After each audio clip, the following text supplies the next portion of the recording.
Hi everyone, welcome आपका मेरी फिर से एक नई वीडियो में। और गाइज आज है 6 जनवरी 2025 और आज है मेरा बर्थडे। तो गाइज अब हम बात कर लेते हैं सीटेट की तैयारी के ऊपर। और लास्ट जो मैंने वीडियो बनाई थी 2 दिन पहले, तो उसमें मेरे बहुत सारे प्यारे भाई बहन के कमेंट आ रहे थे कि दीदी सीटेट की तैयारी के ऊपर वीडियो बनाओ कि आपने कैसे तैयारी की थी और कहाँ से तैयारी की थी। तो गाइज आज मैं आपको वही बताऊँगी। और सबसे पहले तो सीटेट पेपर 1 की स्ट्रेटजी के बारे में बताऊंगी, फिर सीटेट पेपर 2 की तैयारी के बारे में मैं आपको बताऊंगी। तो भाई सबसे पहले बात कर लेते हैं हम सीटेट पेपर 1 की। और सीटेट पेपर 1 भी मेरा क्लियर है, वो मैंने 2-3 साल पहले दिया था। और क्योंकि फिर तब तक बीएड मान्य थी कि बीएड वाले पीआरटी में आवेदन कर सकते हैं, तो फिर सुप्रीम कोर्ट का ऑर्डर आ गया था, बीएड वाले बाहर निकाल दिए थे। और फिर उस टेस्ट का कोई औचित्य ही नहीं रह गया था हमारे लिए। तो और फिर मैंने दिया था, मेरे फर्स्ट टाइम ही दिया था मैंने। उस टाइम पे मेरे उसमें 109 नंबर आ गए थे। थोड़ी सी तैयारी करी थी 1 महीने की। 1 महीने की तैयारी काफ़ी है सीटेट पेपर 1 में। और सीटेट पेपर 1 में आता है सीडीपी, साइकोलॉजी और हिंदी, इंग्लिश, मैथ और ईवीएस। और सीडीपी के लिए आप कर सकते हो, आप एक मैराथन कर लो 4-5 घंटे की। आप देख लो, समझ लो कि सीडीपी में है क्या, पढ़ाते क्या। वैसे तो बीएड में जो हमारा टीचिंग कोर्स है या फिर डीएलएड वगैरह में हमने पढ़ी रखी होती है सीडीपी, थोड़ी सी समझ तो वहाँ से ही बन जाती है। और लेकिन कई स्टूडेंट ऐसे हैं मेरे जैसे भी नॉन अटेंडिंग करते हैं, वैसे बस बीएड की बुकों में से मारा रट्टा और लिखे आए। तो हम भी ऐसे ही करते थे, कोई नहीं समझता था कि ये क्या चीज़ है क्या नहीं है। और सही समझ में तो जब आती है, जब हम इनकी क्लास लगाते हैं, टीचर से समझते हैं कि इस चीज़ में है क्या। तो सही में सीडीपी मैंने तभी की थी जब मैंने अपने पेपर की तैयारी की थी। बीएड में तो बस ऐसे ही टेप के आए थे। और सही समझ तभी बनाई थी मैंने अपनी। और सीडीपी के लिए करो आप एक मैराथन, कोई भी 4-5 घंटे की या 9-10 घंटे की भी, कोई भी एक मैराथन है। और फिर लगाओ उसके क्वेश्चन, फिर रोज का एक प्रैक्टिस सेट लगा लो। और हिंदी के लिए हिंदी फिर 15 नंबर की पेडागोजी आती है और 15 नंबर का उसमें फिर पैसेज वगैरह आते हैं। पेडागोजी के लिए आप कोई भी एक मैराथन देख लो 3-4 घंटे की, या जैसे हिमांशी मैम भी कराती हैं और सचिन सर भी कराते हैं बहुत अच्छा। तो मैंने तो उन्हीं से की थी जब सबसे पहले बार जब की थी। और तो आप एक वो मैराथन देखो, उसके बाद उसके क्वेश्चन प्रैक्टिस करो, जितने भी प्रवेश पेपर आए हुए हैं क्वेश्चन प्रैक्टिस करो। उसके बाद इंग्लिश का भी यही, इंग्लिश भी मतलब सेम सेम होती है पेडागोजी। तो बस आप एक बार उसको पढ़ लीजिए। पेडागोजी जैसे बिल्कुल हिंदी में लिखा होता है, वैसे ही वो चीज़ इंग्लिश में लिखी होती है, बिल्कुल सेम होती है। और ऐसे ही इंग्लिश में भी वो आते हैं, पैसेज आते हैं। तो वहाँ से भी पैसे से आपके अच्छे खासे नंबर बन जाते हैं सीटेट में। और फिर इससे आगे बात करेंगे ईवीएस की। ईवीएस की किसी भी टीचर की ऐसी प्लेलिस्ट उठा लो कोई भी, या फिर कोई भी मैराथन वो कर लो और क्वेश्चन प्रैक्टिस कर लो। और मैथ के लिए भी मैंने मैथ के लिए कोई तैयारी नहीं की ही नहीं थी। और मैंने फर्स्ट अटेम्प्ट दिया था जब मेरे 109 नंबर आए थे इसमें, तो मेरे पहली बार में ये हो गया था क्लियर। और इसका तो लेवल बिल्कुल ही बहुत ईजी है। मुझे तो अपनी ज़िंदगी का सबसे ईजी जो पेपर लगा ना, वो सीटेट पेपर 1 लगा था। बहुत सारे एग्जाम दिए हैं मैंने और बिल्कुल मज़ा आ गया था पेपर दे के। और सीटेट पेपर 2 भी दिया था साथ में, पर वो तब नहीं हुआ था क्लियर, 5 नंबर से रह गया था।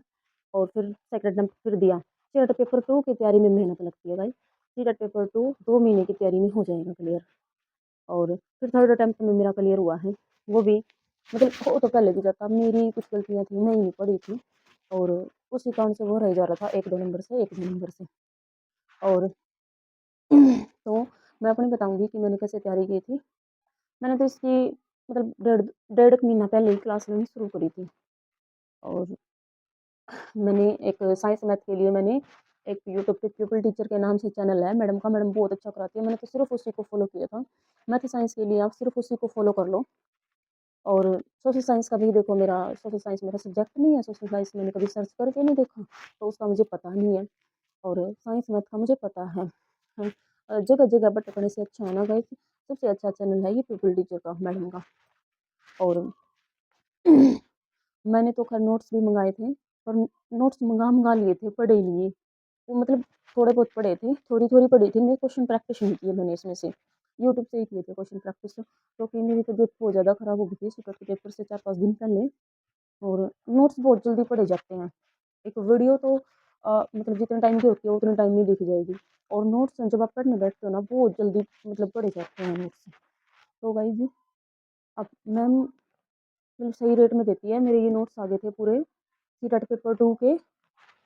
उसने सीडीपी भी दी थी, हिंदी भी और इंग्लिश भी, मैथ भी और साइंस भी। पांचों चीज़ों के, पांचों सब्जेक्ट के नोट्स दिए थे। और ये उनका प्राइस था 450 रुपये। प्राइस तो ठीक था पर आपके निकलवाने में पैसे लग जाएंगे, निकलवाने में लग जाएंगे पैसे। और मेरे तो गाइस फ्री में ही निकल गए थे, तो मेरे हस्बैंड ने निकलवा दिए थे। सबसे पहले मैं आपने दिखाऊंगी साइंस के। तो भाई साइंस के देखो, ये हैं मैडम के नोट्स हैं इतने सारे। और अब दिखाती हूँ आपको सीडीपी के नोट्स। ये देखो सीडीपी के कितने सारे नोट्स हैं। क्वेश्चन प्रैक्टिस तो मैंने सारे किए भी नहीं थे, बस ऐसे ही रखे रह गए नोट्स। कोई बात नहीं, आगे केवीएस की वैकेंसी आएंगी उनमें भी काम आएंगे, ये सारी जगह आती है पेडागोजी वगैरह तो। और ये है मैथ्स के, मैथ्स के अगर मतलब इतने ही हैं सारे, बिल्कुल मोटे मोटे गट्ठे से बन रखे हैं। ये इंग्लिश के, इंग्लिश के और ये हिंदी के। हिंदी के इसलिए पतला दिख रहा है आपको, मैंने ये सारे निकलवाए नहीं थे। हाँ तो भाई मैंने तो ये नोट्स मंगाए थे अपने, और थोड़ा बहुत ही पढ़ा था इनमें से, पूरे पढ़े भी नहीं थे, पर मेरा तो पेपर हो गया और बहुत ही अच्छा गया था। और मैं अपने बहन भाइयों को लास्ट में यही बोलूँगी कि आप बार बार, जैसे 1000 रुपये भी तो लगाते हैं हम, फॉर्म के बार बार 1000 रुपये लगाते हैं, फिर आने जाने में खर्चा लगता है। तो इससे अच्छा है हम एक बार अच्छे से तैयारी कर लें, अच्छे से तैयारी हो जाएगी और फिर हमारा एग्जाम क्लियर हो जाएगा, बार बार पैसे लगने से बच जाएंगे। और तो गाइज मैं यही बोलूँगी लास्ट में कि पेपर 2 की तैयारी 2 महीने से कम में नहीं हुई। प्रीवियस ईयर पेपर आए हुए हैं ना, सबकी प्रैक्टिस करूँ। बहुत ज़्यादा प्रैक्टिस की ज़रूरत है इसमें, बहुत ज़्यादा मतलब पजलिंग कर देते हैं। और एक कोलबर्ग की थ्योरी है, इतनी मतलब पढ़ने में इतनी आसान लगती है, वो इतनी ईजी लगती है। मतलब सारी थ्योरी जो पियाजे की है, कोलबर्ग की है, वाइगोत्स्की की, इतनी आसान लगती है पढ़ने में। मतलब पढ़ते हैं ना जब उनकी थ्योरी, मतलब ऐसा लगता है कुछ है ही नहीं इसमें तो। और जब वो क्वेश्चन आते हैं ना, इतने अटपटे आते हैं वहाँ पे, तो दिमाग घूम जाता है। हम अपनी तरफ से वहाँ पे सही करके आते हैं और आंसर की में कुछ और ही मिलता है।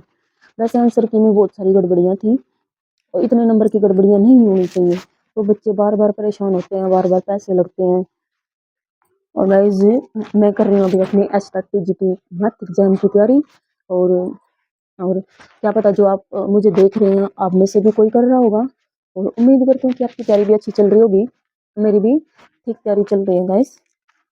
और अब इसी एग्ज़ाम पे फोकस है। उसके बाद हरियाणा में सीईटी का एग्ज़ाम होता है और 4-5 सब्जेक्ट तो सेम ही है, तो साथ साथ में तैयारी हो रही है उसकी भी। उसमें सिर्फ जो ये जीके आती है ना, वो जीके अलग आती है स्टेट से, और सारा सिलेबस सेम है वही। साथ साथ में उसकी भी तैयारी हो रही है और स्टेट की भी हो रही है। तो बाय बाय एवरीवन, और आज की वीडियो में इतना ही।